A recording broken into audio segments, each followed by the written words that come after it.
ពេលវេលានិងរដូវកាលបានមកដល់ហើយ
នេះខ្ញុំម្ចាស់ជ្រាបថាវាដូចជាសុបិនតែវាពិតណាស់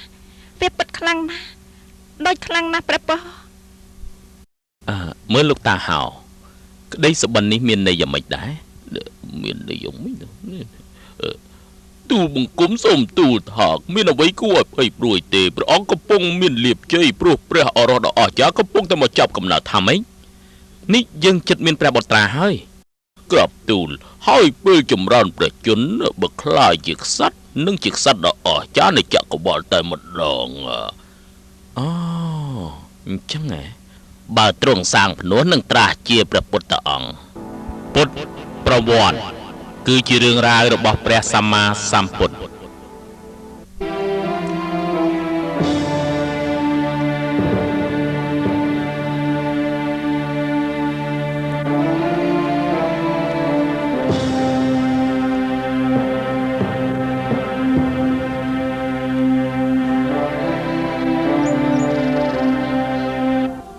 មុនគ្រិស្តសករាជ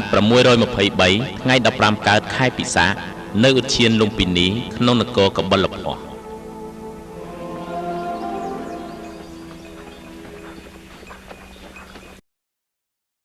ទេហ៊ានសូមឈប់រទេះនៅក្រោមដើមឈើធំមួយនោះតែឈ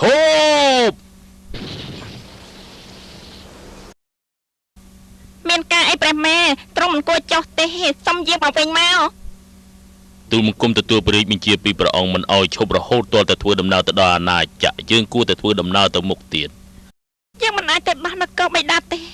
យើងចិត្តប្រសោតហើយ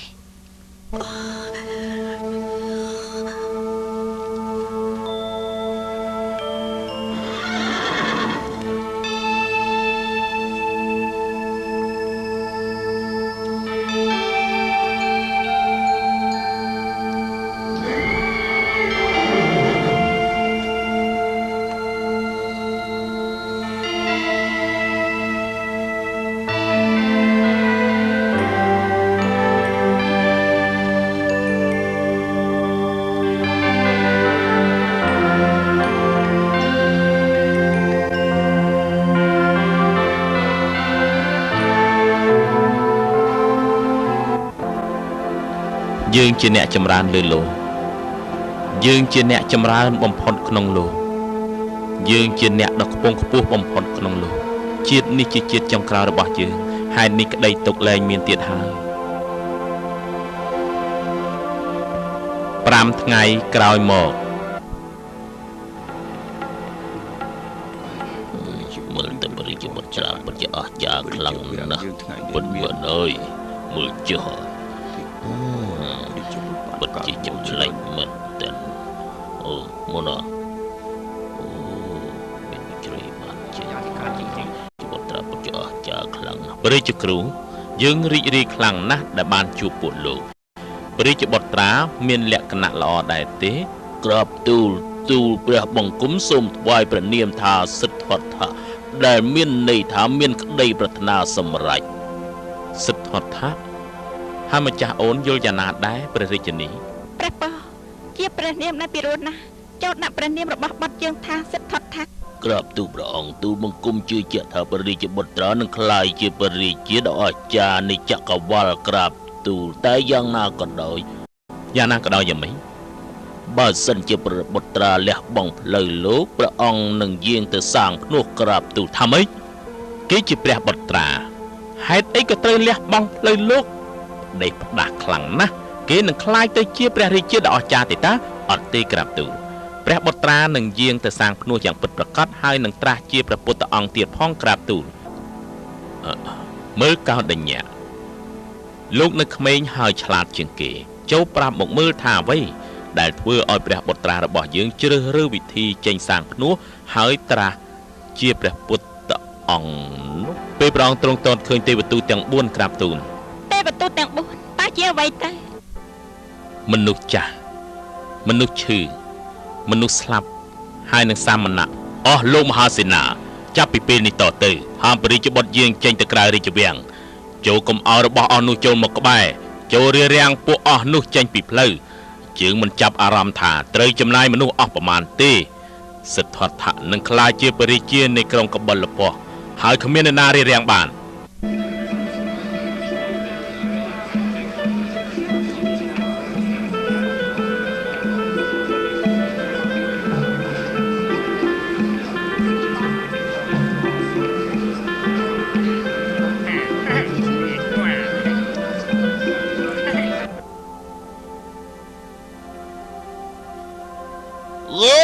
ព្រះអង្គយាងមកហើយព្រះរាជាយាងមកហើយពួកយើ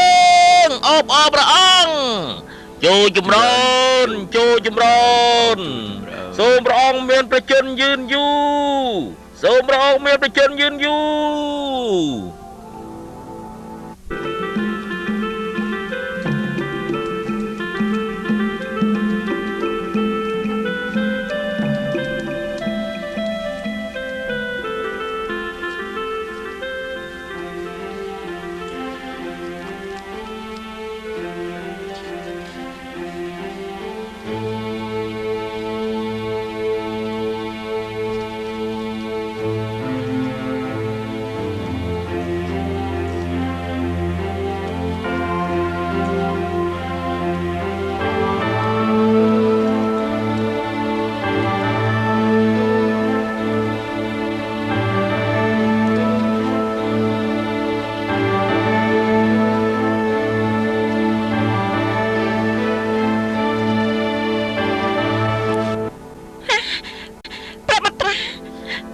ព្រះបុត្រាទេណាបាត់ទៅហើយឆាប់រកសពកន្លែងទៅមើល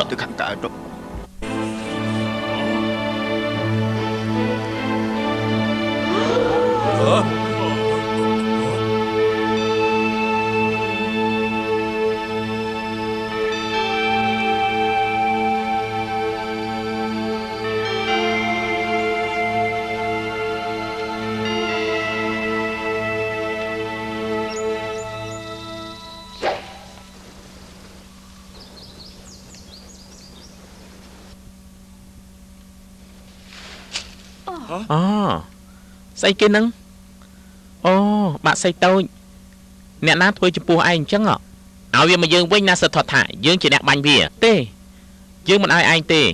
បើសិនជាវាស្លាប់វាគឺជារបស់ឯងតែវាគ្រាន់តែមានរបួសហើយយើងក៏ជួយវាដែរវាត្រូវតែជារបស់យើងឃើញសត្វនេះមុនហើយយើងក៏ជាអ្នកបាញ់វាដែរហេតុនេះសត្វមួយនេះត្រូវតែជារបស់យើងអញ្ចឹងយើងទៅរកព្រះគ្រូទៅហើយសួរគាត់ថាអ្នកណាគួរតែជាម្ចាស់សត្វមួយនេះព្រះរាជគ្រូការពិតគឺព្រះរាជវង្សរបស់យើងគឺទេវទត្តជាអ្នកបាញ់សត្វនេះតែយើងជាអ្នកដកព្រួញហើយព្យាបាលសត្វនេះវិញព្រោះហេតុនេះវាគួរតែជារបស់យើងក្រាបទូលពួកទូលបង្គំយល់ស្របថាជីវិតរបស់សត្វនេះជារបស់អ្នកដែលព្យាយាមព្យាបាលវាតែមិនមែនជារបស់អ្នកដែលព្យាយាមព្យាបាទវាទេក្រាបទូល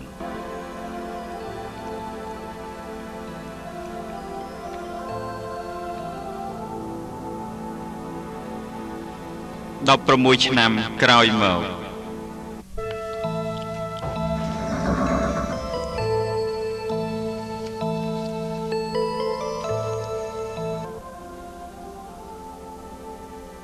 ចូលចម្រើនមហាបពិតលោកក៏ដញ្ញជាទីស្រឡាញ់យើងខានជួបលោកយូរណាស់មកហើយក្រាបទូលព្រះអង្គទូលបង្គំឃើញព្រះរាជបុត្រចម្រើនវ័យពេញកំឡោះដល់ស្រស់សង្ហាណាស់ក្រាបទូលលោកក៏ដញ្ញតាំងពីព្រះរាជនីសាវិឡាល័យយើងធ្វើជាឪពុកនិងម្ដាយរបស់គេមានគ្រប់យ៉ាងដែលត្រូវការព្រះរាជវាំងកម្ពុជាព្រះរាជគ្រូសេះនិងបរិវារមានសពបែបយ៉ាងសម្រាប់គេសំណាងអាក្រក់ណាស់ដែលព្រះរាជនីសាវិឡាល័យក្រោយពេលដែលព្រះរាជបុត្រទ្រង់ប្រសូតតែព្រះអង្គទ្រង់ចិញ្ចឹមព្រះរាជបុត្របានយ៉ាងល្អគ្រប់គ្នាសុទ្ធតែនិយាយថាព្រះរាជបុត្រាជិះសេះដល់ពូកែហើយមានយុទ្ធសាស្ត្រការពារខ្លួនពិតមែនហើយលោកក៏ដញ្ញលោកប្រហែលជាបានឮរឿងទឹកជំនន់ធំជន់លិចផ្ទះដីស្រែជាច្រើនហើយក្រាបទូលព្រះអង្គហៀបអត់ឃ្លានមានពាសពេញគ្រប់ទីកន្លែងមនុស្សម្នាកំពុងតែឃ្លានស្លាប់គ្រប់ទិសទីពិតហើយលោកក៏ដញ្ញយើងមិនអាចលាក់រឿងនេះចំពោះសុទ្ធត្ថយូប៉ុណ្ណាទេយើងអាចធ្វើយ៉ាងម៉េចទៅបបិទ្ធព្រះអង្គព្រះបុត្រាមានប្រជញ្ញ16ព្រះភាសាឲ្យព្រះអង្គរៀបអភិសេកទៅព្រះអង្គនឹងមានជីវិតដែលសម្បូរហើយសុខសាន្តនឹងមិនចាប់អារម្មណ៍បញ្ហាទាំងនេះបានក្រាបទូលអស្ចារ្យណាស់លោកក៏ដញ្ញយើងនឹងរៀបចំត្រៀមស្រីដែលស្អាតបំផុតមកនៅក្នុងព្រះរាជវាំងមួយនេះ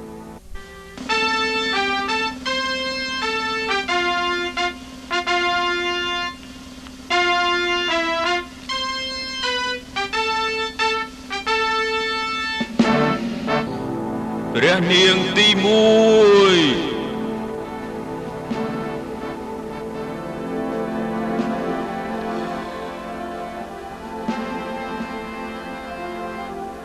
ព្រះនាងទី2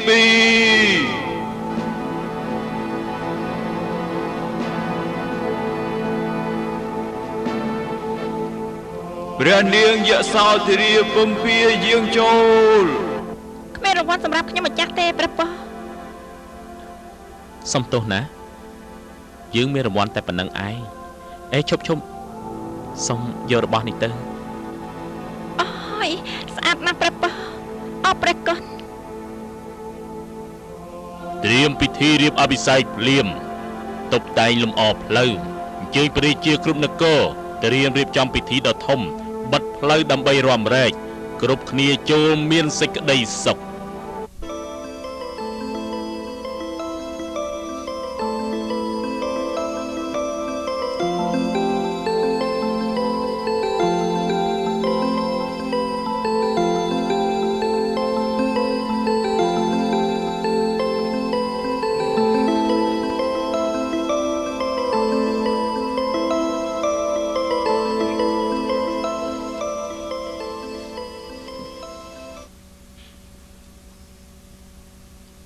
29ឆ្នាំក្រោយមក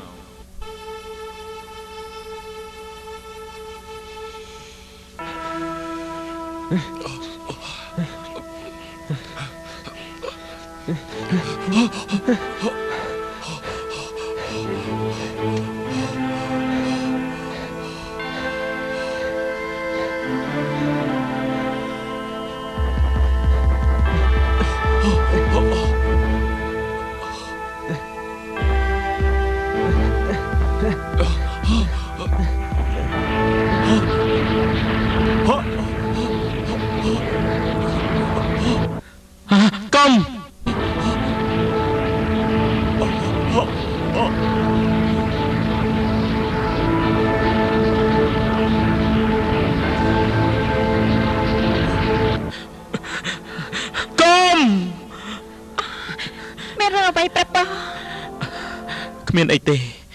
គ្រាន់តែយល់សំអាក្រក់ប៉ុណ្ណោះម្ចាស់អូនផ្ទុំទៅណា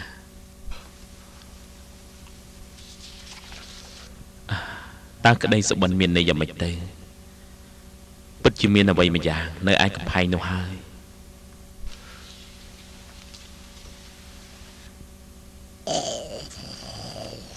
ឆាន់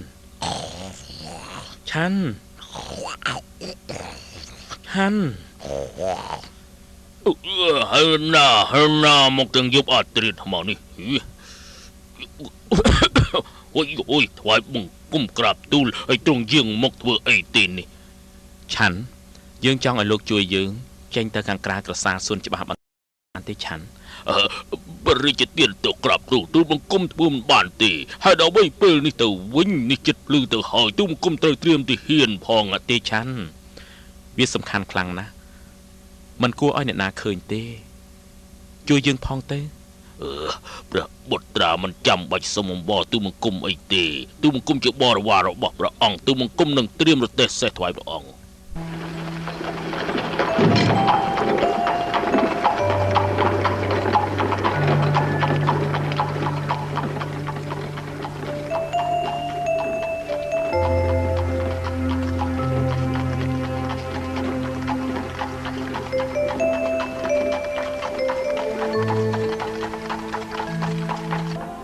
ឆាន់ឈប់សិននោះជាស្អីទៅមើលមិនដូចយើងសោះសក់របស់គេសស្បែកក៏ជ្រីកជ្រួញ នោះគឺមនុស្សចាស់ក្រាបទូល មនុស្សចាស់គឺអ្វី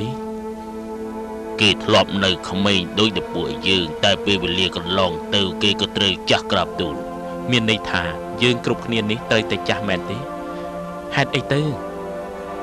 ក្រាបទូលយើងត្រូវតែចាស់គ្រប់គ្នាក្រាបទូល ឆាន់ឈប់សិនលោកកើតអីតើកើតអ្វីទៅ មានជំងឺ មិនតាកុំនិយាយជាមួយក្រាបទូល ហេតុអីឆាន់គេកើតអី គឺកំពុងតែឈឺកាត់ឈាមរបស់គេមានមេរោគព្រោះតែជំងឺយើងជួយគេមិនបានទេកុំប៉ះពាល់គេក្រាបទូល សំណាងអាក្រក់ណាស់ហេតុអីគេខ្លាចជាបែបនេះ វាអាចកើតឡើងចំពោះអ្នកណាក៏បានក្នុងលោកនេះគ្មានអ្នកណារារាំងបានទេវាកើតឡើងគ្រប់ពេលវេលាយើងទៅមុខទៀតល្អជាជាងក្រាបទូលព្រះអង្គទតខាងនោះវិញ ឆាន់ហេតុអីក៏គេដេកស្ងៀមបែបនេះហេតុអីក៏មានមនុស្សអស់នោះត្រូវយំជុំវិញគេតើហេតុអីទៅហ៎ មនុស្សអស់នោះយំព្រោះគេស្លាប់ក្រាបទូលមនុស្សស្លាប់ណាព្រះអង្គ ស្លាប់មានន័យថាម៉េច មានន័យថាគ្មានជីវិតរស់នៅនោះអីក្រាបទូល ហើយមនុស្សត្រូវយំពេលតែគេស្លាប់ ហេតុអីទៅ ព្រោះព្រាត់អ្នកដែលជាទីស្រឡាញ់យំព្រោះលែងបានឃើញគេទៀតហើយ ហើយយើងនឹងស្លាប់ដែរទេ ក្រាបទូលមនុស្សស្លាប់ជារឿងធម្មតាទេមិនថារាសឬស្ដេចឡើយ រស់នៅជាមួយបង ឆាន់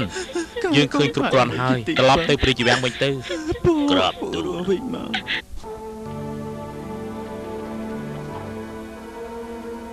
ណែឆាន់ម្នាក់នោះគេមិនដូចយើងទេតើគេជាអ្នកណាទៅ ម្នាក់នោះគេគឺជាសមណៈក្រាបទូល សមណៈតើជាអ្វី គេគឺជាអ្នកលះបង់ផ្លូវលោក លះបង់ផ្លូវលោកហេតុអីទៅ ទូលបង្គំថាគួរតែយើងទៅវិញទៅ ហេតុអីទើបលះបង់ផ្លូវលោក គឺគេស្វែងរកអត្តន័យជីវិតក្រាបទូល គេមានវិធីសាស្ត្រយ៉ាងណាដែរ គេត្រូវអប់រំខ្លួនឯងអាស្រ័យនៅក្នុងវត្តឬលអាងពេលនេះគួរតែយាងទៅវិញមុនពេលដែលទាហានដឹងថាព្រះអង្គបាត់ខ្លួនក្រាបទូលត្រូវប្រញាប់យាងទៅវិញទៅក្រាបទូល មើលទៅគេដូចជាស្ងប់ស្ងាត់ណាស់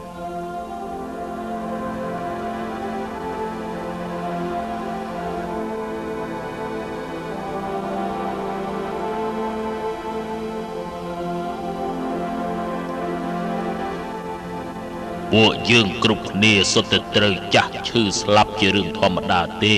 គ្រប់គ្នាត្រូវតែស្លាប់មិនថារាសឬស្ដេចឡើយ ទេ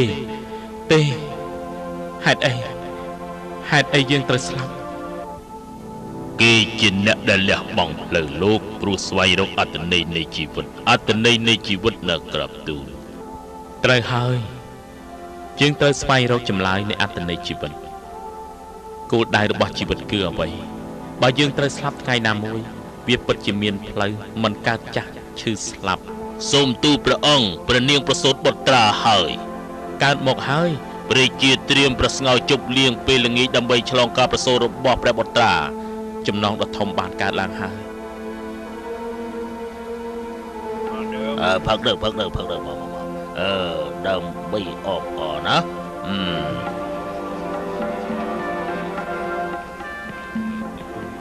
អរគុណដែលបានចូលរួមសូមសុខសប្បាយទាំងអស់គ្នាមែន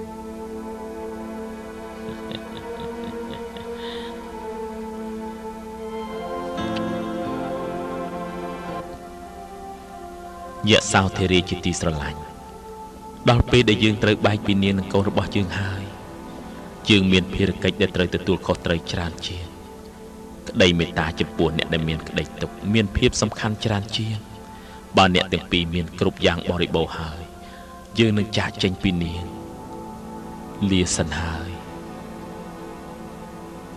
ទូលបង្គំរៀបចំសេះសំណប់សម្រាប់ព្រះអង្គហើយទូលបង្គំ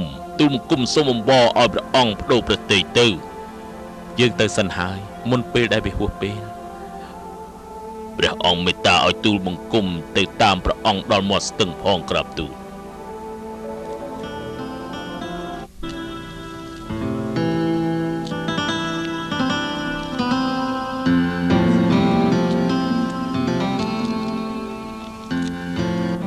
ឆាន់មិត្តសម្លាញ់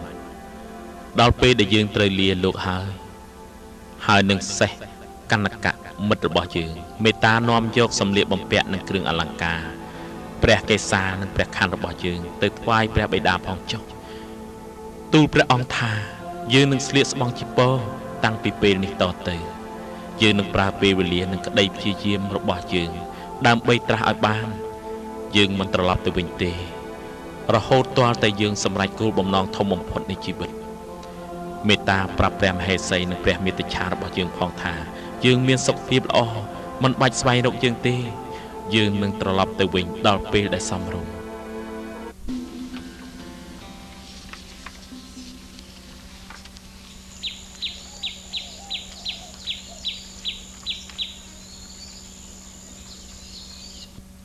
លោកកៅដញ្ញៈលោកមើលនោះពុរីបុត្រាសុទ្ធថៈរបស់យើងទីតើ ត្រូវហើយព្រះអង្គប្រហែលជាយាងចេញពីរាជវាំងដោយពាក្យទំនាយហើយបើអញ្ចឹងហេតុអ្វីក៏យើងមិនចូលរួមជាមួយព្រះអង្គទៅល្អតើយើងអាចជួយព្រះអង្គបានដែរតើធ្វើការបោសសម្អាតនិងគោរពប្រណិប័តព្រះអង្គរហូតទាល់តែស្វែងរកឃើញសច្ចធម៌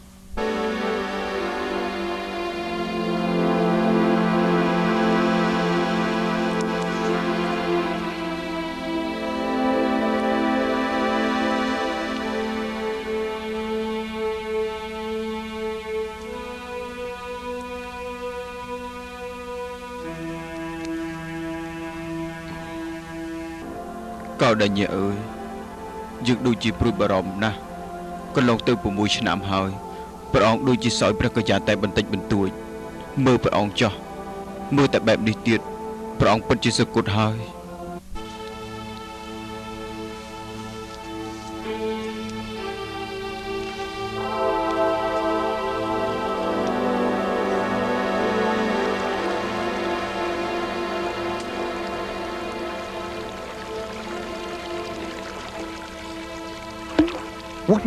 ស្អីគេនឹង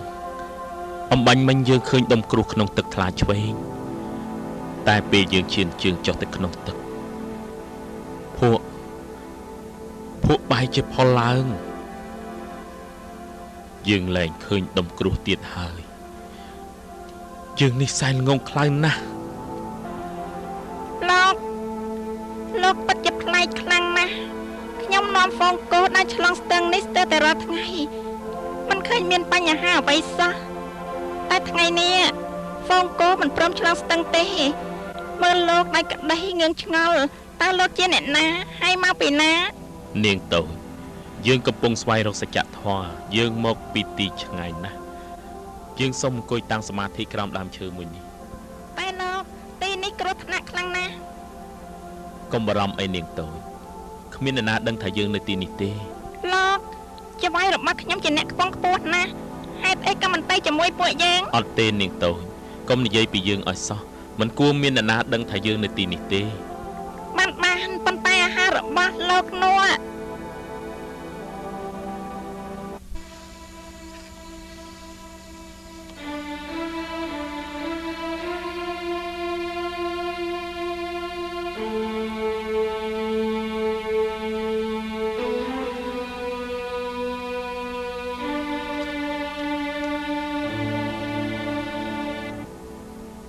មើលនោះទៅជិត6ឆ្នាំហើយដែលសុទ្ធថៈបំពេញទុក្ករកិរិយាយ៉ាងជាប់លាប់ តែនៅពេលនេះមិនទាន់បាននូវសច្ចធម៌ឡើយទេ ហើយពេលនេះគេកំពុងតែទាមទារចំណីអាហារខ្ញុំវិញអត់ទៅហើយនេះ ព្រះអង្គនេះមានន័យយ៉ាងណាទៅព្រះអង្គបបងកោតាំងចិត្តហើយណា ហេតុអីប្រងសោកិយាទៅវិញសម្លាញ់អើយយើងត្រូវជៀសវាងការត្រួតត្រោមទាំងឡាយហេតុអ្វីត្រូវធ្វើគឺដូចជាដីភក់ដែលរងក្រោមគ្រោះយ៉ាងនេះឯងយើងទើបតែដឹងច្បាស់ថាការធ្វើបាបរាងកាយនិងចិត្តខ្លួនឯងធ្វើឲ្យរាងកាយខ្សោយហើយចិត្តនឹងត្រួតត្រោមរហូតមិនអាចស្វែងរកសច្ចធម៌បានហើយយើងគិតយ៉ាងម៉េចទៀតទៅយើងត្រូវទទួលអាហារដើម្បីចិញ្ចឹមរាងកាយបើរាងកាយមាំមួនចិត្តក៏អាចស្វែងរកសច្ចធម៌បានដែរព្រះអង្គប្រកាសប្រតិហើយអីដំបងព្រះអង្គមានបន្ទូលឲ្យយើងប្រណិប័តបែបបង្អត់អាហារពេលនេះបែរជាឲ្យយើងដើរផ្លូវកណ្ដាលបានហើយព្រះអង្គលះបង់ការព្យាយាមហើយកំពុងតែដោះសារបើព្រះអង្គបញ្ជាក់ឲ្យយើងមិនបានទេយើងនឹងរកអ្នកផ្សេងជំនួសវិញមែនហើយឈប់សិនស្ដាប់យើងសិនទៅមកវិញសិនមក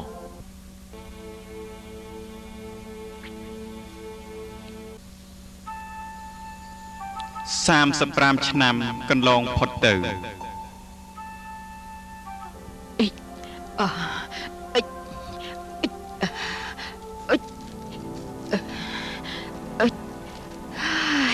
ពិតជានឿយហត់ខ្លាំងណាស់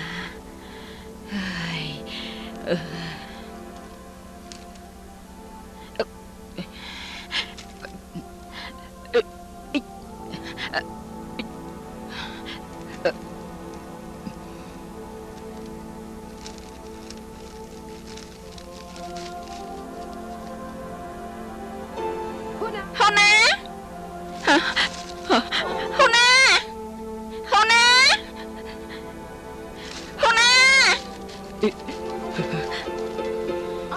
នៅទីនេះអ្នកនាង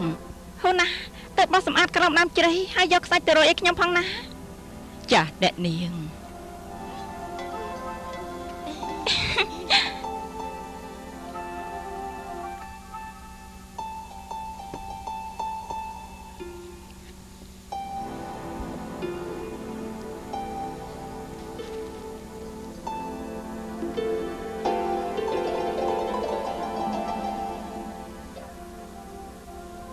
ជាទេវតាចាស់អ្នកនាងមានទេវតានៅក្រោមដើមឈើហើយទទួលសំណែនមកមើលជាមួយខ្ញុំទៅមើលដោយផ្ទាល់ភ្នែកណា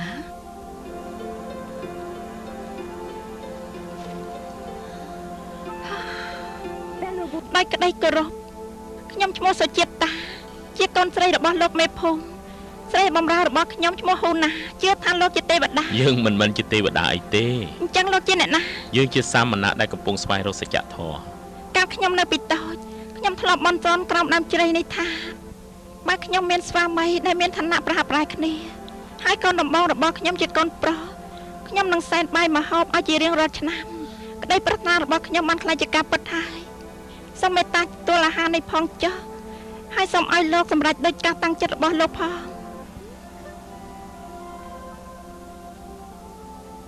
បើយើងបានត្រាស់ដឹងនៅថ្ងៃនេះសូមឲ្យភ្នែកមួយនេះចូលអណ្ដែតបញ្ច្រាស់ខ្សែទឹកតែបើសិនជាអត់ទេសូមឲ្យភ្នែកមួយនេះអណ្ដែតទៅតាមបណ្ដោយខ្សែទឹកចុះ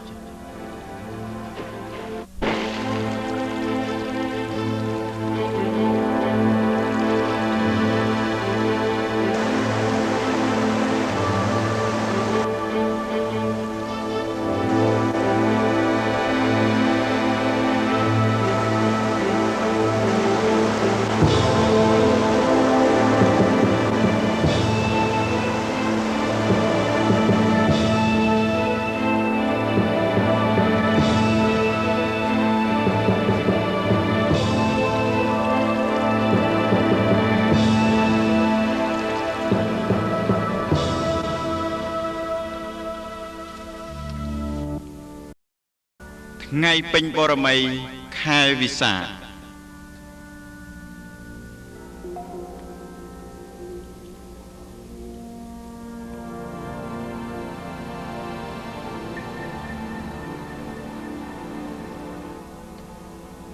សមឡៈលោកចង់សម្រេចមគ្គផលជាយាមដើម្បីអ្វីទៅលោកជាព្រះរាជបុត្រចូលត្រឡប់ទៅព្រះរាជវាំងប្រើជីវិតឲ្យបានសោយសុខវិញទៅ យើងមិនចាចេញពីទីនេះរហូតទាល់តែយើងស្វែងរកសច្ចធម៌ដែលចាំតែរកសេចក្តីសុខជានិរន្តរ៍ តាមចិត្តចុះសាមណៈល្ងងបុត្រីស្រស់ទាំង3របស់បិតាយើងមានការងារឲ្យបុត្រធ្វើហើយសូមឲ្យបុត្រជួយអូសទាញសាមណៈនេះឲ្យបាន បានព្រះបិតា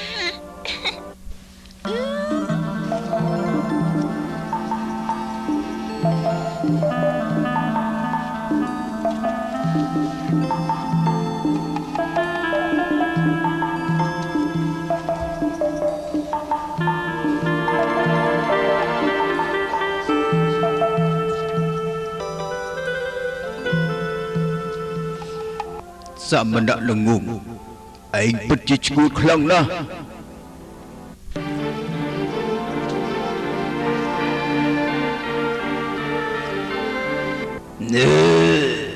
យើងនឹងហៅព្យុះនៃភាពទរន់ទាំង9យ៉ាងព្យុះនៃភាពងងឹតងងល់9ប្រភេទនិងព្យុះភ្លើងយើងសូមចែកអំណាចរបស់ឯងសាងភាពស្មុគស្មាញឈឺចាប់បំផ្លាញសមាធិរបស់ឯងបំផ្លាញសមាធិរបស់ឯង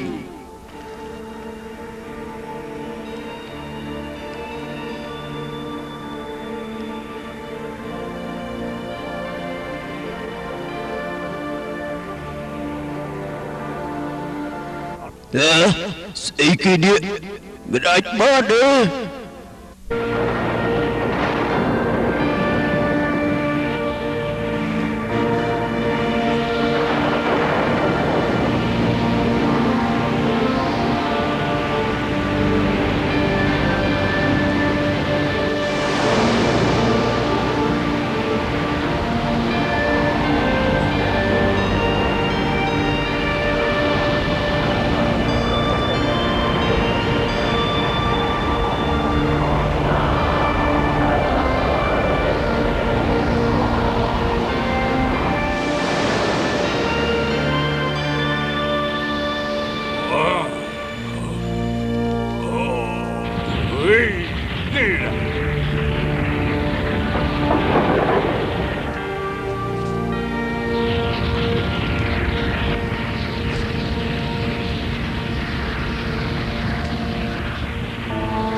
មិនក៏ភ្លើងខ្លាចទៅជាផ្កាអញ្ចឹងទៅវិញ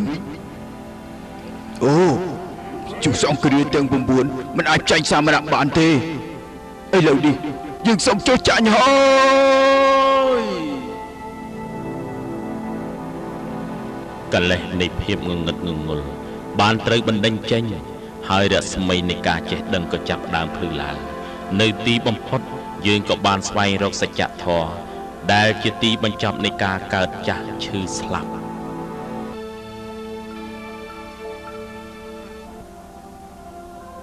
ហើយយើងដើរមកយូរហើយប៉ុន្តែរកអតិថិជនម្នាក់មិនបានសោះយើងចង់រកកន្លែងសម្រាប់បន្តិចហើយពិតមែនហើយខ្ញុំហត់នឿយខ្លាំងណាស់ហើយយើងរកឲ្យហូបសិនទៅតាមអានេះល្អតើអូឯងមើលទៅនោះមានមនុស្សអង្គុយក្រោមដើមឈើអាចជាអតិថិជនយើងក៏ថាបានណាគេមានពលឺចេញមកទៀតឃើញទេពិតជាមានអ្វីពិសេសហើយនោះឯងឃើញនេះឯងមើលច្បាស់អូមែនលោកយើងមកពីក្រុងអូកាឡាពួកយើងនឿយហត់ណាស់សូមសម្រាប់ផងបានទេចូលលោកសម្រាប់ចុះសូមមេត្តាទទួលបាយលេងទឹកឃ្មុំរបស់ពួកយើងផងទៅលោកប្រាប់ពួកយើងបានទេលោកកាន់លទ្ធិណាមួយទៅគ្មានព្រះជាម្ចាស់អង្គណាដែលអាចហៅបានថាអ្នកកសាងគ្រប់បែបយ៉ាងទាំងអស់សុទ្ធតែកើតឡើងដោយមានមូលហេតុឬកម្មហើយផលនៃកម្មអវិជ្ជាជាឫសគល់នៃអំពើអកុសលទាំងពួងហើយជាមូលហេតុបណ្ដាលឲ្យមានការកើតរងទុក្ខនិងការស្លាប់នាពេលអវិជ្ជាត្រូវបំផ្លាញដោយវិជ្ជាអ្នកនោះឬឆ្ពោះទៅនិព្វានយើងគ្មានគ្រូបាអាចារ្យហើយគ្មានអ្នកណាប្រៀបស្មើយើងទេ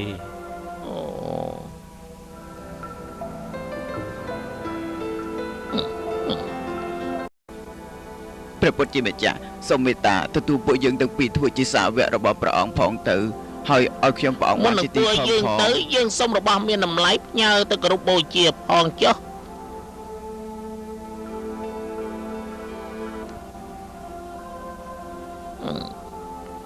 អរព្រះគុណព្រះពុទ្ធដ៏ចម្រើនយើងនឹងនាំព្រះកេសារបស់ទ្រង់ទៅទីក្រុងអូកាឡាហើយទុកបូជានៅក្នុងចេតិយ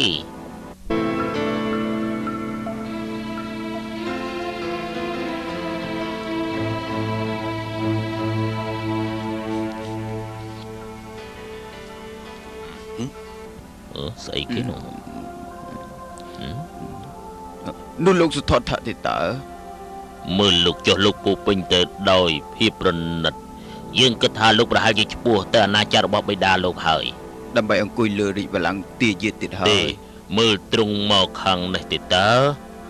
បានហើយយើងជាអ្នកស្វាគមន៍លោក ប៉ុ ទៀត ន្ ហើ តែ យ មើលទៅទ្រង់មានអ្វីជាពិសេសឬមួយទ្រង់ហី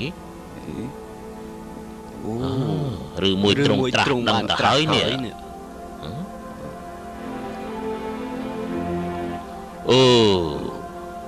សូមថ្វាយបង្គំព្រះពុទ្ធដ៏ចម្រើនស្ដាប់ណាបច្ចៈវគិទាំង5យើងរកឃើញផ្លូវឈ្នះភាពជរាការឈឺចាប់និងក្តីស្លាប់ហើយ ព្រះអង្គដ៏ចម្រើនទ្រង់ធ្វើរួចរួចណាសូមប្រាប់ទូលបង្គំផង មែនហើយមេត្តាប្រាប់ផងយើងនឹងសម្ដែងធម៌ចំពោះអ្នកទាំងអស់គ្នាហើយបើអ្នកទាំងអស់គ្នាតាំងចិត្តរៀនហើយប្រតិបត្តិតាមយើងសម្ដែងមិនយូរទេអ្នកទាំងអស់គ្នានឹងត្រាស់ដឹងនៅខ្លួនឯងមិនមែននៅជាតិមុខនៅពេលនេះហើយឥឡូវនេះក្នុងជាតិនេះយើងនិយាយជាការពិតព្រះពុទ្ធជាម្ចាស់ផ្ដល់ដំណោរដល់ពួកយើងផងយកកិច្ចឲ្យផុតពីប្រការគឺភាពងប់ងល់ទៅលើកាមរំឬការធ្វើបាបខ្លួនឯងឲ្យពិបាកប៉ុន្តែចូលប្រណិប័តតាមផ្លូវកណ្ដាល ព្រះពុទ្ធជាម្ចាស់តើផ្លូវកណ្ដាលនោះអ្វីទៅ គឺការប្រណិប័តដែលឈានទៅរកការបំបត្តិទុក្ខ8ប្រការឬអង្គ8គឺ 1. ការយល់ឃើញត្រូវសមាទិដ្ឋិ 2. ការត្រេះរិះត្រូវសមាសង្កប្បៈ 3. ការនិយាយត្រូវសមាវាចា 4. ការងារត្រូវសមាកម្មន្តៈ 5. ការចិញ្ចឹមជីវិតត្រូវសមាអាជីវៈ 6. ការបំពេញព្យាយាមត្រូវសមាវិយាមៈ 7. ការរលឹកត្រូវសមាសតិ 8. ការតាំងចិត្តត្រូវសមាសមាធិ លោកទាំងឡាយចូលយកវាទៅធ្វើជាផលប្រយោជន៍ដើម្បីសេចក្តីសុខដល់ប្រជាជនដើម្បីសេចក្តីស្រឡាញ់ដល់ពិភពលោកដើម្បីផលប្រយោជន៍ដល់មនុស្សដើម្បីសេចក្តីសុខដល់ទេវតានិងមនុស្សទាំងឡាយតែកុំទៅផ្លូវមួយដល់ទៅពីររូងចូលសម្ដែងធម៌ឲ្យស្រស់បំព្រងនៅក្នុងជំហានដំបូងហើយនៅទីបំផុតចូលប្រកាសសាសនាហើយតាំងចិត្តឲ្យបរិសុទ្ធស្រស់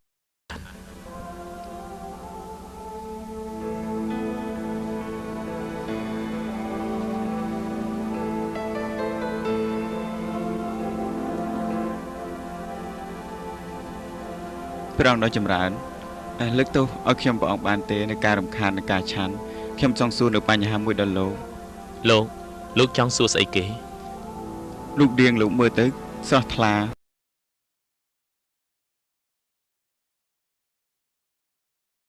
ដើម្បីឧទ្ទិសដល់បរមគ្រូរបស់យើង បរមគ្រូរបស់លោកជានរណាទៅហើយបានព្រានបណ្ដៅថាម៉េចដែរទៅ កម្មទាំងឡាយកើតចេញពីហេតុព្រះតថាគតត្រាស់ហេតុហើយការពន្លត់ធម៌ទាំងនោះព្រះមហាសមណៈបានត្រាស់បែបនេះ សូមនាំខ្ញុំទៅរកបរមគ្រូលោកផងទៅ ចូលកុំជឿអ្វីជំនឿគឺជាកិលេសដូច្នេះចូលកុំជឿសូម្បីតែរឿងដែលយើងប្រាប់យើងធ្វើនេះគឺបង្រៀនឲ្យទម្លាយសច្ចធម៌ដោយខ្លួនឯងតួនាទីទី1របស់លោកគឺបំផ្លាញកិលេសរបស់លោកចោលហើយខ្លួនលោកតែប៉ុណ្ណោះដែលធ្វើបាប ព្រះសមណគោតមដ៏ចម្រើនសូមទទួលយើងខ្ញុំទាំងពីរគឺជាសាវករបស់ព្រះអង្គផង ចូលមកភិក្ខុទាំងឡាយចូលដំណើរជីវិតឲ្យបរិសុទ្ធឆ្ពោះទៅរកការបន្លត់ទុក្ខអ្នកទាំងពីរគឺមកលៀននិងសេរីបុត្រអ្នកទាំងពីរជាមេដឹកនាំនៃសាវកចឹង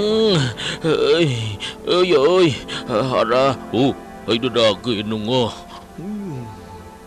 យោព្រះអង្គ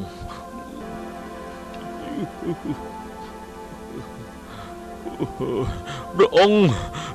ជួយទុំគុំបងទៅទុំគុំតាមរកត្រង់ច្រើនថ្ងៃមកហើយស្ងប់អារម្មណ៍ទៅទ ទូមង្គមមានរឿងក្តៅក្រហល់ក៏ហើយត្រូវការឲ្យព្រះអង្គជួយផងទៅតើមានរឿងអ្វីទៅព្រះសមណគោដមដ៏ចម្រើនពួកព្រាហ្មណ៍យកគោទូមង្គម3ក្បាលបើគ្មានគោនេះទេទូលបង្គំគួរធ្វើយ៉ាងម៉េចលោកមិនបានទៅប្តឹងអាជ្ញាធរព្រះរាជាហើយព្យាយាមយកគោមកវិញទេព្រះអង្គដ៏ចម្រើនហើយមានផលប្រយោជន៍អ្វីពួកព្រាហ្មណ៍ទទួលបានសិទ្ធឲ្យរឹបអូសគោក្របីអ្នកស្រែកទៅធ្វើការបួងសួងនាំយើងទៅជួបព្រាហ្មណ៍យើងនឹងទៅយកសត្វឲ្យពួកលោកវិញទូលបង្គំនឹងនាំទ្រង់ទៅកន្លែងរបស់គេលើនេះ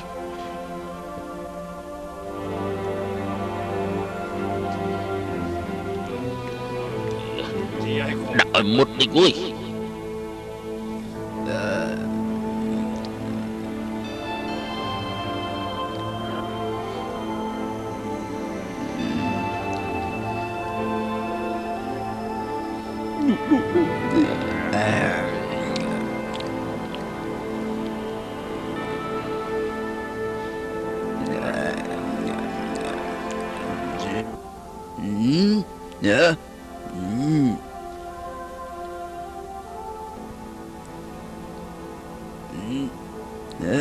ជប់ព្រាមសមណៈ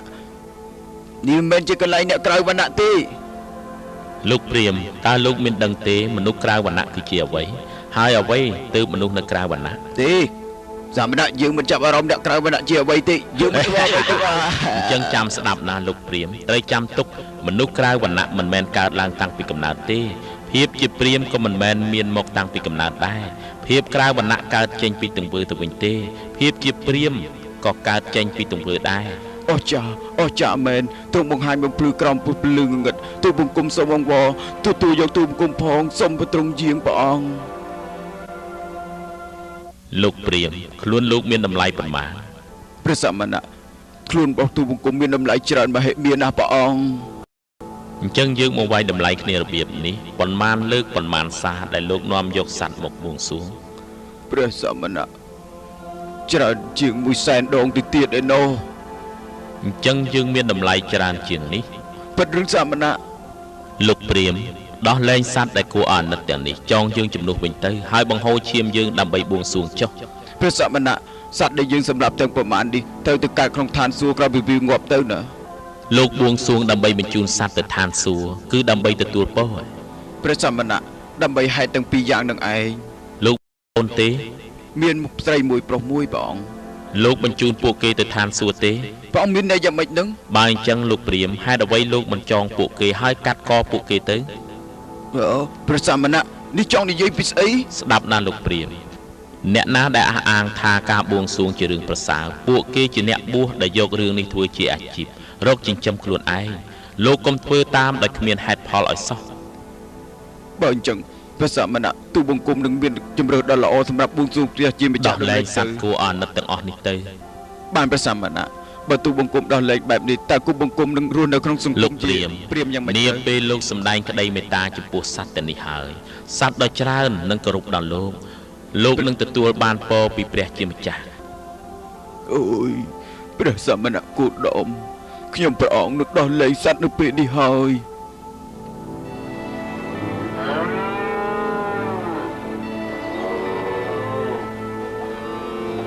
អាយ៉ាគោ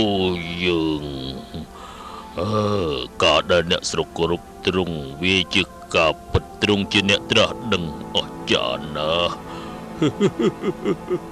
លោកជាទីគោរពតើសមណៈគោដមជាអ្នកណាទៅ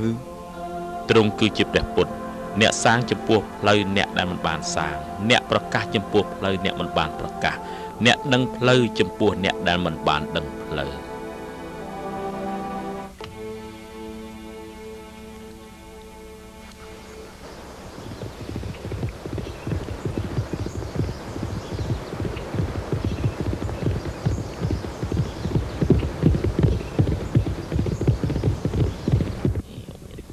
យោយតើមានរឿងអីចេះ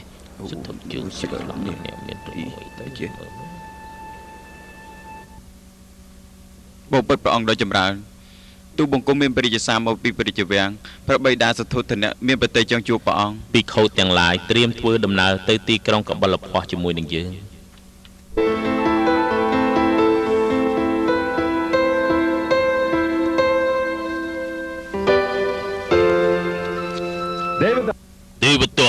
គ្រប់យ៉ាងត្រៀមទទួលបុត្រារបស់យើងតាមបញ្ជាដែរឬទេត្រៀមឲ្យក្រាបទូលបង្គំបានត្រៀមថ្វាយទ្រង់រួចរាល់អស់ទៅហើយព្រះអង្គព្រះពុទ្ធយើងមកដល់ទីនេះហើយបុត្រាយើងមកដល់ហើយ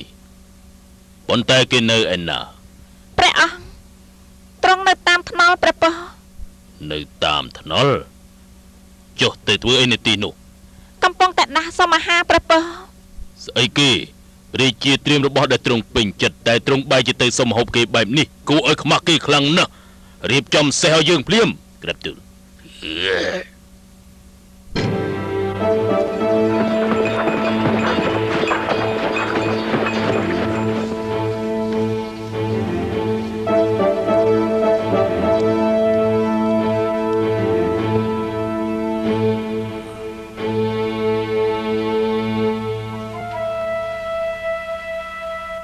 សុទ្ធថាបុត្របិតាត្រឹមត្រូវហើយឯអ្នកដែលធ្លាប់តែប្រថាប់រទេសសេះមាសតែបែរជាមកសុំហូបអាហារនៅតាមទីក្រុងនេះហេតុអ្វីបុត្រធ្វើឲ្យបិតាខ្មាស់គេហេតុអ្វីទើបបុត្រអាចធ្វើទៅកើតមហាបពិតទូលបង្គំមិនអាចធ្វើឲ្យទ្រង់អាម៉ាស់ទេប៉ុន្តែទូលបង្គំប្រណិប័តតាមប្រពៃណីសាសនាទៅវិញទេតែយើងជាអ្នកស្នងត្រកូលអ្នកចម្បាំងមិនសុំស្បៀអាហារពីគេនោះទេអ្នកស្នងត្រកូលក្សត្រគឺទេវទត្តចំណែកយើងជាអ្នកស្នងត្រកូលព្រះពុទ្ធសាសនានេះជាប្រពៃណីដែលបន្តមកជាយូរដើម្បីទទួលអាហាររាល់គេហដ្ឋានទាំងអស់តើនេះជាការបន្តប្រពៃណីបែបណាទៅការសុំអាហាររាល់គេហដ្ឋានហើយតែងខ្លួនបែបនេះទៀតទ្រង់ទៅចោលព្រះមហេសីទៅចោលព្រះបុត្រាអរយៈពេល6ឆ្នាំដើម្បីអ្វីទៅតើវាមានផលប្រយោជន៍អ្វីទ្រង់ឆាប់មានបន្ទូលមកអ្វីគ្រប់យ៉ាងនឹងដូចដើមស្អីគេហើយស្អីចេះនេះមិនចេះរឿងអីចេះចម្លែកខ្លាំងណាស់មើលចុះនោះមែនភ្លើងពុំមានទឹកផងទៀតអាយចម្លែកណាស់លោកអើយចម្លែកមែនតើមើលចុះនោះអាយក្តៅ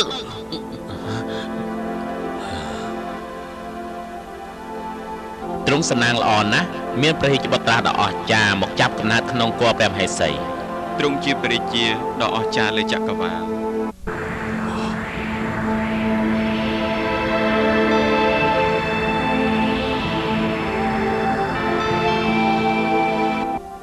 បុត្របិតា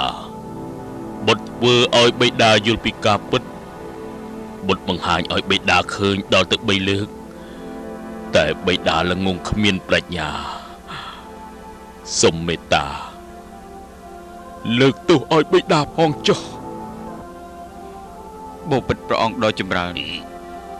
ទូលបង្គំសូមថ្វាយខ្លួនបួសជាសង្ឃផងចុះព្រះអង្គដ៏ចម្រើនអៀនខ្មាស់មាត់ខ្លាំងណាស់វើយដែលសពទោស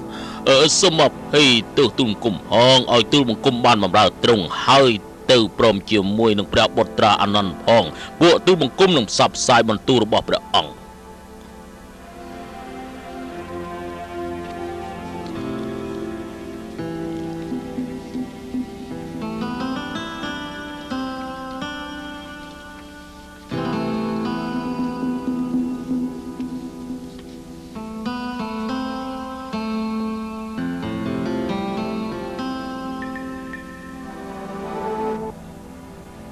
ព្រះអង្គដ៏ចម្រើនហើយ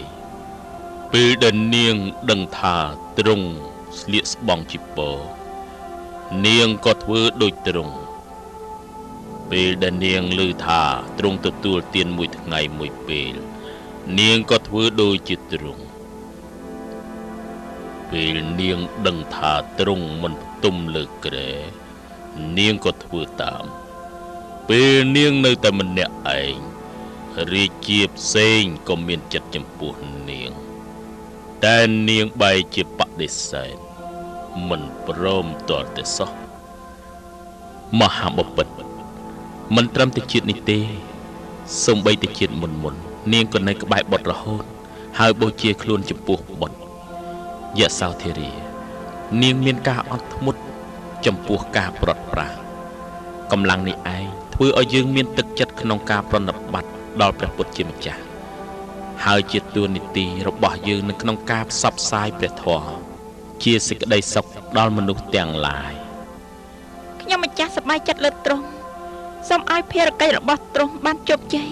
ហើយសូមឲ្យព្រះធម៌រីកពាសពេញផែនដីទៅចុះ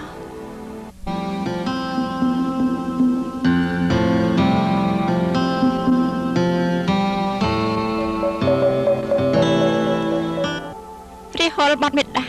លោកសងអង្គនោះជាបិតារបស់បាត់ទ្រង់មានតម្លៃមហិមាណាស់ទៅលោកទ្រង់ទៅហើយសូមសម្បត្តិពីទ្រង់ព្រះបិតាសូមបីទេសមររបស់ទ្រង់ក៏ធ្វើឲ្យបុត្ររីករាយដែរព្រះមេដាប្រាប់ឲ្យទូលបង្គំសូមសម្បត្តិពីទ្រង់បុត្រសម្លាញ់បិតាគ្មានទ្រព្យសម្បត្តិសំខាន់អ្វីនៅជាប់នឹងខ្លួនទេតែបើបុត្រត្រូវការបិតានឹងឲ្យលោកកតរៈសម្បត្តិឲ្យបុត្រសិរីបុត្រចូលអ្នកបំពុះរិហុលទៅហើយឲ្យលោកកតរៈសម្បត្តិដល់គេដើម្បីចូលដល់ព្រះពុទ្ធព្រះធម៌ព្រះសង្ឃ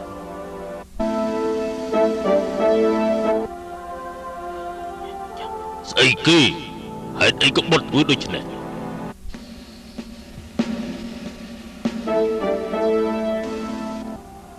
បុត្រធ្វើយ៉ាងម៉េចទៀតហើយ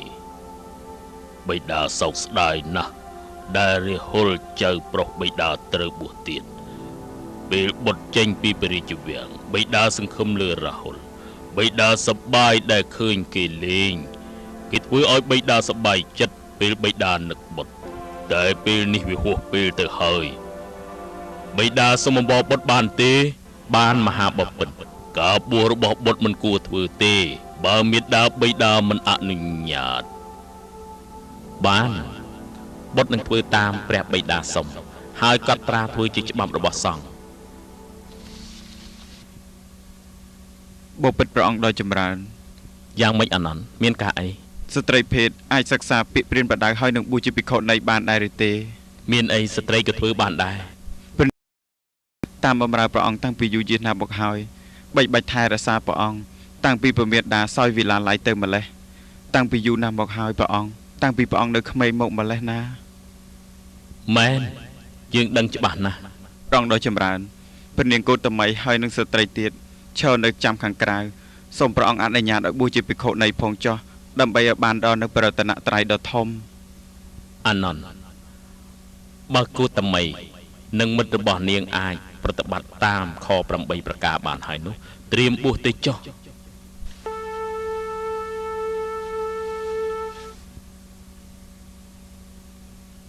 ព្រះអង្គដ៏ចម្រើនមានគេប្រាប់ថាទ្រង់ចង់ជួបទូលបង្គំពិតមែនហើយឆាប់ចូលមកទេវទត្តសាមវៈរបស់យើងស្ដាប់ពាក្យណែនាំរបស់យើងហើយពួកគេប្រកាន់ខ្ជាប់ពាក្យព្រានប្រដៅរបស់យើងតែទេវទត្តយើងឮមកថាលោកធ្វើខុសដោយរួបរวมគ្នាប្រព្រឹត្តតាមលោកធ្វើខុសពីច្បាប់របស់យើងដើម្បីសាងភាពបែកបាក់ក្នុងចង្កោមសង្ឃវាជារឿងដែលគួរឲ្យសង្វេគណាស់ទ្រង់ដោយចម្រើនបណ្ដាសង្ឃកំពុងតែទទួលនូវទុក្ខវេទនាក្រោយពីទទួលនូវភាពមិនល្អក្នុងការចូលមកលាតត្រដាងក្នុងសាសនាដូចជាជនពីភេរៈកខេតកនិងព្រាននារីលោកស្នើយ៉ាងម៉េចស្រេចតែទ្រង់ដោយចម្រើនទូលបង្គំសូមស្នើថាសូមឲ្យភិក្ខុនៃគួរតែនៅក្នុងព្រៃទូលបង្គំថែមទាំងស្នើទៀតបណ្ដាភិក្ខុនៃគួរតែចេញបណ្ឌបាតគួរតែពាក់ស្បង់ដែលធ្វើអំពីកណាត់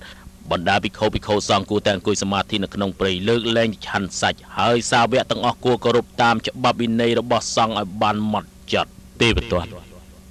ក្រោយពីលោកបួសលោកធ្លាប់នៅក្នុងព្រៃដែរទេមិនដែលទេតើធ្លាប់ស្លៀកស្បង់ជីពរធ្វើអំពីកណាត់ចាស់ទេអត់ទេតើធ្លាប់ប្រាចាកឆាន់សាច់ដែរទេអត់ទេតែធ្លាប់អង្គុយសមាធិក្នុងព្រៃហើយចេញបណ្ឌបាតផងដែរទេវទត្តលោកធ្វើតាម3ក្នុងចំណោម5ប្រការដែលលោកទាមទារមិនបានផងលោកគិតថាបញ្ញត្តិវិន័យទាំងឡាយសមគួរដែរទេមានភិក្ខុជាច្រើនព្រមទទួលវិន័យទាំងនេះទេវទត្តកុំបំបាយក្រុមសង្ឃអីបើលោកមិនយល់ស្របនឹងវិន័យរបស់យើងទេលោកអាចចាកចេញទៅបានទូលបង្គំនឹងទៅជាមួយភិក្ខុដែលតាមទូលបង្គំហើយគោរពចំពោះទូលបង្គំលោកចង់ធ្វើអ្វីក៏ធ្វើចុះបើគំនិតរបស់លោកបរិសុទ្ធលោកនឹងទទួលបានល្អតែបើគំនិតរបស់លោកមិនបរិសុទ្ធលោកនឹងទទួលផលអាក្រក់គ្រប់គ្នាមានសេរីភាពនៅក្នុងការពិភាក្សាជាមួយយើងតាមតម្រូវការតែលោកចូលប្រយ័ត្នទង្វើរបស់លោកផងចុះ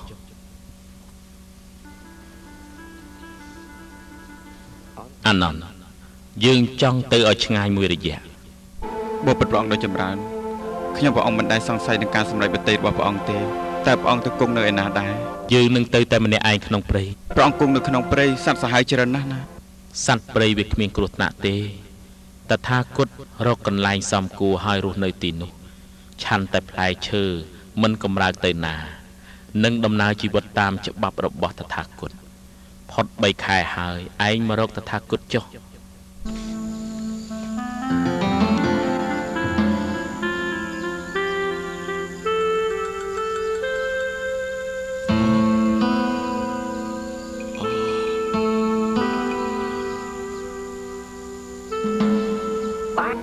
សូមឲ្យគ្រប់គ្នាមានក្តីសុខប្រឆាទុកប្រឆាការឈឺថ្កាត់ ល្អណាស់ចៅសេកពេលនេះព្រះអង្គគង់នៅឯណា នៅទីនេះតាមខ្ញុំមក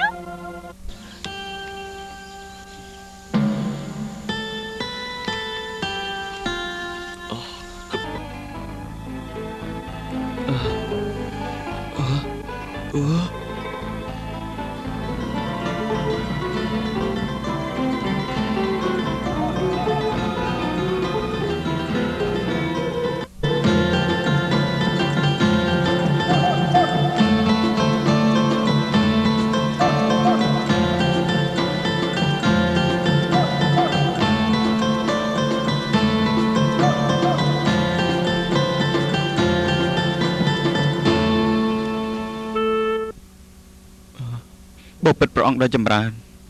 ចូលមកអានន្ត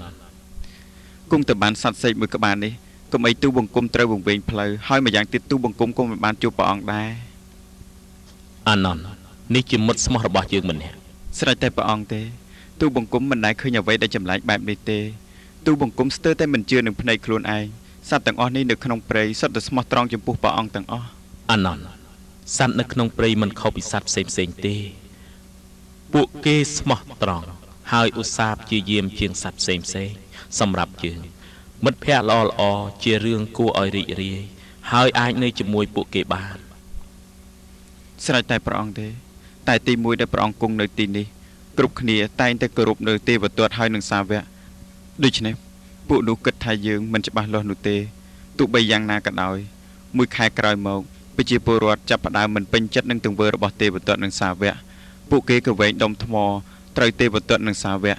ពេលនេះប្រជារាស្ត្រតែងតែនិយាយពីពាក្យពានប្រដៅដ៏ល្អរបស់ព្រះអង្គ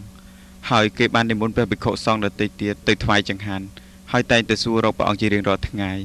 អានន្តយើងមិនប្រាប់លោកទេមិនយូរទេការពិតនឹងឈ្នះការមិនពិតបើការប្រណិប័តរបស់យើងត្រឹមត្រូវយើងមិនអាចធ្វើខុសទៀតបានទេព្រោះអាវុធរបស់យើងគឺសច្ចធម៌នោះអីអានន្តយើងនឹងត្រឡប់ទៅវិញ អូព្រះពុទ្ធជាម្ចាស់យើងមកហើយព្រះពុទ្ធជាម្ចាស់យើងមកហើយណោះ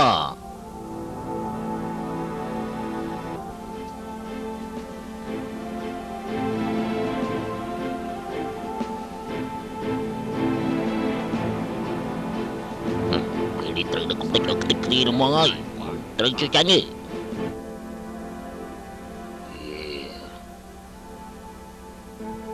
sạch tay bà ông Hari chia bạ xe ni cao sao dương châu quả luôn mà họ bỏ ra chẳng tức tới cho kia thì vua là đã bàn chụp trùng tu bằng cung lưu rương nó bỏ trùng tràn mà hỏi tu bằng cung mà sông po bị trùng mà Hari chia mà họ bỏ ra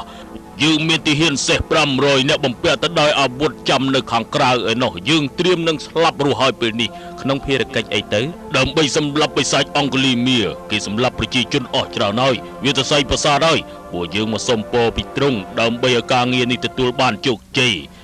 bà lô khơi Angli mía bầm bình thọ pra cha hăng xá nâng ông pư à cọ tiếng lái hai prom pran bát chi vật đó là ó lúc pư bài na tới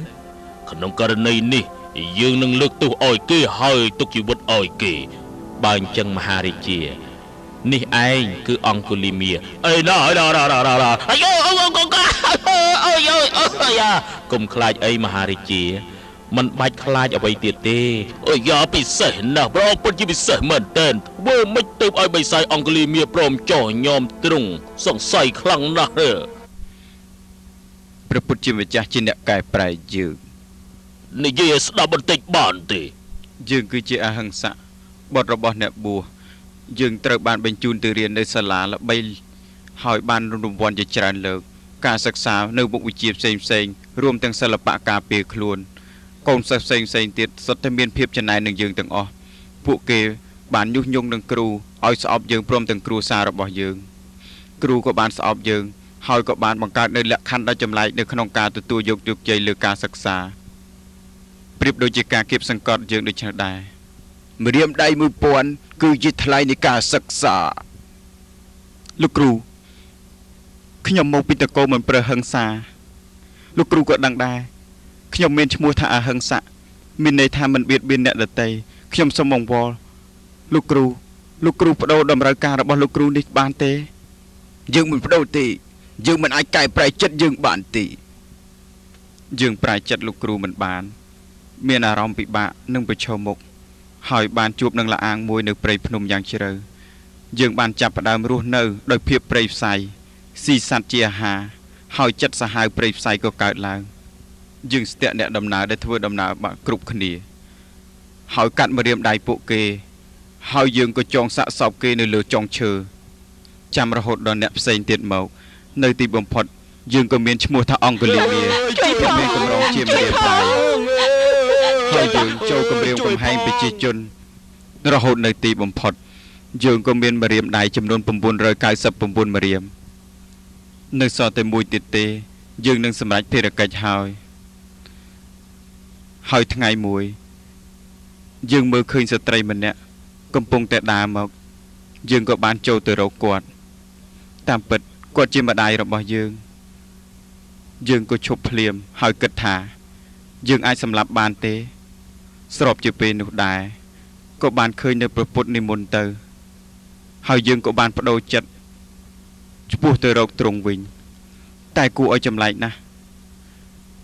នៅពេលដែលយើងតាមទ្រង់យើងតាមមិនទាន់សោះមិនដឹងថាជាហេតុអីយើងនៅតែតាមមិនទាន់ព្រះអង្គទោះប្រឹងយ៉ាងណាក៏នៅតែមិនទាន់សមណៈឈ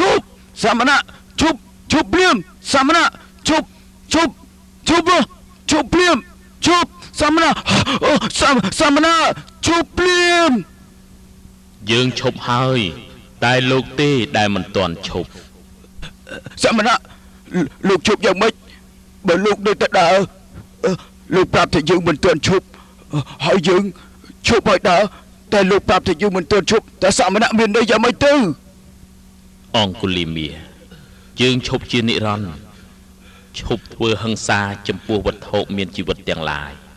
តែលោកប្រើហិង្សាគ្រប់គ្នាយើងទៅប្រាប់ថាយើងឈប់ហើយតែលោកនៅបិសាចនៅក្នុងខ្លួនរបស់លោកសាងភាពវិនាសច្រើនប៉ុណ្ណាការរងទុក្ខវេទនានឹងគ្មានថ្ងៃបញ្ចប់បើលោកបួសលោកនឹងឈានទៅរកនិព្វានហើយមិនបាច់មកវិលវល់កើតចាស់ឈឺស្លាប់ទៀតទេលោកសមណៈ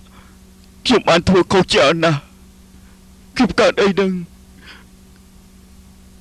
ខ្ញុំសាងទុច្ចរិតមកច្រើនហើយព្រះពុទ្ធជាម្ចាស់ធ្វើឲ្យខ្ញុំយល់អំពីបិសាចនៅក្នុងខ្លួនសូមព្រះអង្គទទួលខ្ញុំព្រះអង្គជាសាវកផង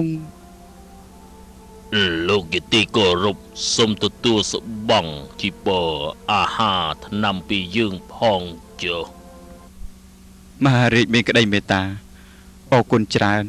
តែយើងមានគ្រប់គ្រាន់អស់ហើយហេស្អីគេនោះមើលសង់នោះទៅនោះហើយណែណាអីអង្គលីមានទៅមែនអង្គលីមានទៅឃាតកនទៅនេះចេញទៅកុំអោយអាហារគេសោះដេញគេចេញទៅមែនហើយចេញទៅចេញទៅ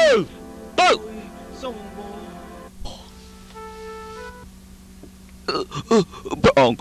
មើលទូបង្គំចុះទូបង្គំរបួសហើយហេតុអីពួកគេនៅតែស្អប់ទូបង្គំបែបនេះព្រះអង្គលីមាកាលពីមុននេះអ្នកសម្លាប់មនុស្សមានដឹងទេថាវាខុសទូបង្គំមិនដឹងទេព្រះអង្គពួកគេធ្វើបែបនេះព្រោះមកពីអវិជ្ជាពិតមែនហើយដល់ពេលដែលទូបង្គំត្រូវសាងក្តីមេត្តាចំពោះពួកគេហើយដើម្បីក្តីមេត្តា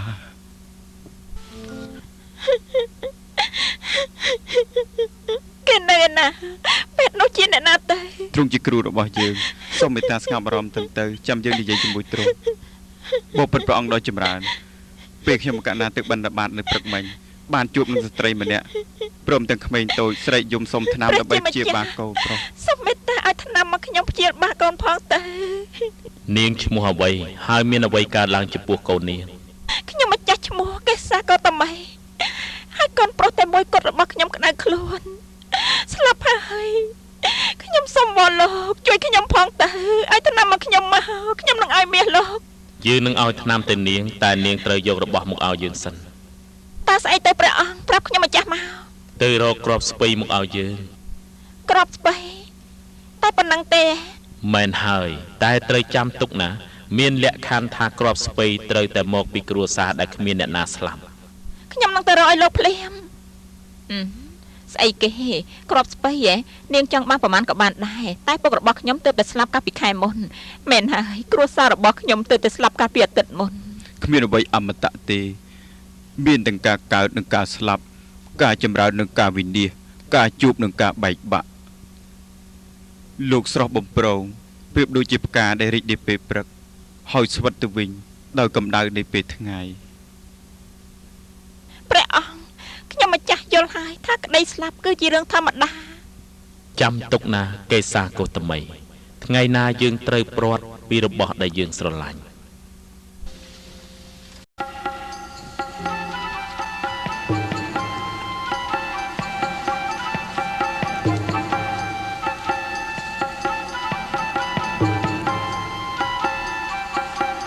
អូយរំស្អាតមែនតែនអើយចូលចិត្តណាស់អ្នកដែលបកែរំអញ្ចឹងឲ្យចូលចិត្តសម្បំណាស់នេះ អូយអស្ចារ្យណាស់អស្ចារ្យណាស់អស្ចារ្យមែនតែនណា ហើយផ្ទះដៃយេមិនក៏នៅគ្រានៅស្ងៀមយកឲ្យជួយផ្ទះដៃតិចទៅមើលមែនហើយផ្ទះដៃអីអើយស្អាតណាស់ស្អាតមែនតែននេះស្រស់ប្រងល្មងហើយលោកស្អាតណាស់ អើយអ្នកនាងមានរឿងអីហ្នឹង យើងមានអារម្មណ៍មិនល្អសោះយើងមានអារម្មណ៍ថាដូចជាអ្នកតោយើងចង់បានសេរីភាព អ្នកទៅមែនទេអ្នកនាងគឺជាស្ត្រីដែលគួរឲ្យស្រឡាញ់ជាទីបំផុតនៅម្ដុំនេះបរិះណាក៏នៅចង់នៅជាមួយនាងមិនមែនមកពីរៀងរបស់នាងទេគឺមកភាពរហ័សរហួននិងមុនស្នេហ៍ហ្នឹងណាហើយធ្វើឲ្យបរិះក្នុងទីក្រុងចង់នៅជាមួយនាងណា យើងដឹងគ្រប់យ៉ាងពេលខ្លះយើងសង្ស័យថាពេលខ្លះជាភរិយារបស់គេហើយតែមានបញ្ហាជាមួយស្វាមីកូនក៏ឈឺមិនមែនជារឿងល្អនោះទេណា ហេតុអីទើបនាងនិយាយបែបនេះប្រពន្ធជាទេសកលទី1នៅក្នុងផ្ទះហើយនាងនឹងក្លាយទៅជាទេសកលរបស់ប្តីប៉ុន្តែនាងនឹងមានសេរីភាពគ្រប់បែបយ៉ាងណា អញ្ចឹងត្រូវតែមានរបស់ដែលស្អាតហើយថិតថេរដែលស្វាមីហើយនឹងកូនមិនអាចយកមកបាន អ្នកនាង ខ្ញុំឈប់ស្វែងរកសេរីភាពហើយតើដឹងទេ អ្នកនាងអាចស្វែងរកសេរីភាពបានមែនណា នាងចង់និយាយពីអ្វីហ្នឹង អ្នកនាងឮគេនិយាយពីអ្នកដែលមានចម្លើយគ្រប់បែបយ៉ាងទេ អ្នកណាគេ ព្រះពុទ្ធជាម្ចាស់ណា មែនហើយខ្ញុំក៏ឮរឿងរបស់លោកដែរ ទ្រង់កំពុងគង់នៅក្នុងព្រៃស្វាយរបស់នាងឯណោះ ទីនេះហ៎នៅក្នុងព្រៃយើងត្រូវតែទៅជួបព្រះអង្គជាបន្ទាន់ហើយ ប៉ុន្តែអ្នកណាក៏និយាយដែរថាព្រះអង្គខ្វល់ខ្វាយស្រីស្អាតហើយព្រះអង្គមានមុនស្នេហ៍ទេព្រះអង្គជារាណាស់ទៅហើយណា យើងដឹងច្បាស់ណាស់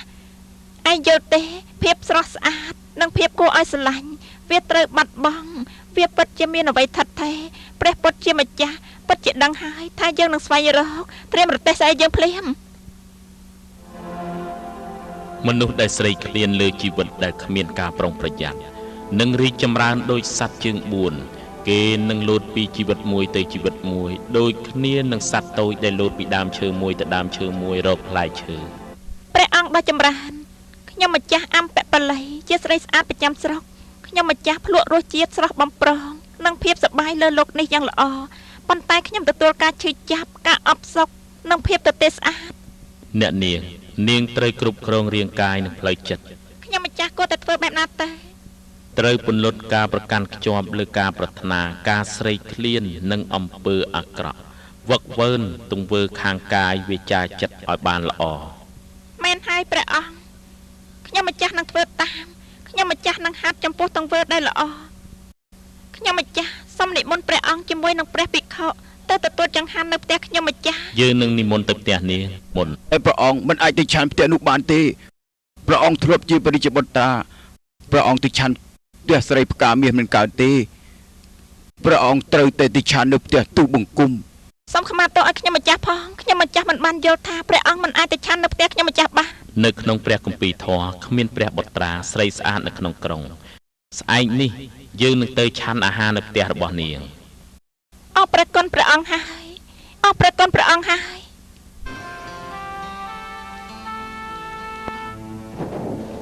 80ឆ្នាំក្រោយមក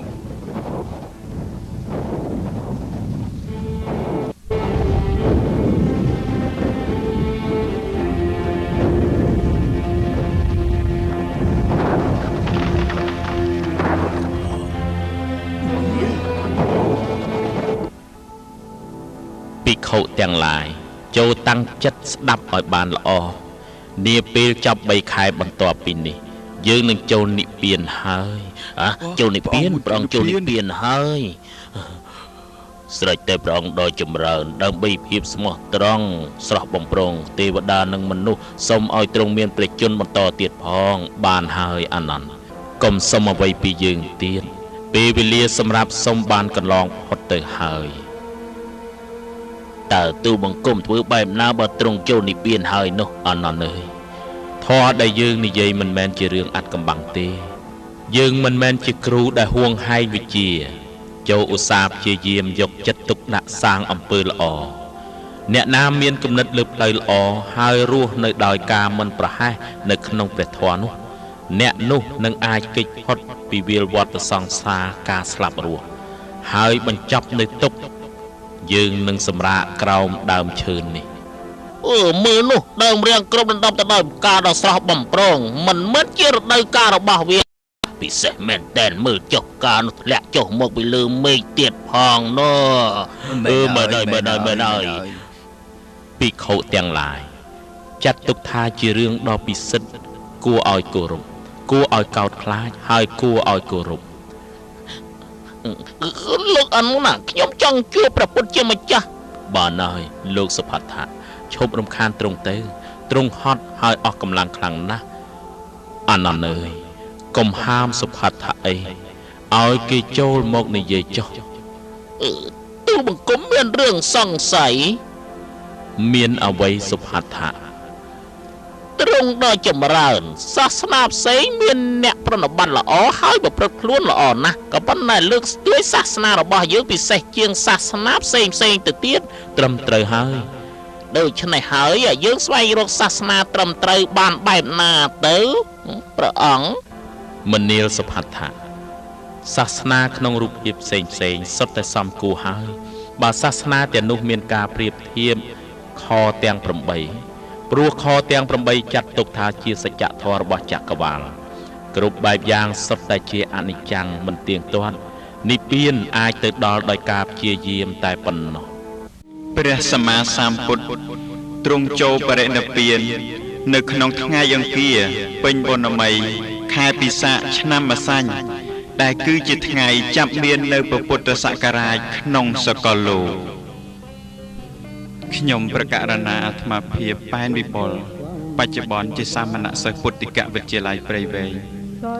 សូមធ្វើការខន្តីអភ័យទោសរាល់កំហុសឆ្គងដែលកើតចេញអំពីការរៀបរៀងប្រែជាភាសាខ្មែរដោយសារតែផ្ទៃនៃពុទ្ធប្រវត្តិនេះមិនបានឆ្លុះបញ្ចាំងទាំងស្រុងទៅតាមគម្ពីរបត្រៃបិដកខ្មែរនោះទេហេតុនេះសូមវិញ្ញូជនទាំងឡាយមេត្តាខន្តីនិងអភ័យទោសហើយជាចុងក្រោយសូមលើកឡើងនៅបុណ្យកុសលប្រគេនចែកជូនដល់ព្រះគុណម្ចាស់ក៏ដូចជាអស់លោកអ្នកសូមឲ្យបានជួបប្រទះ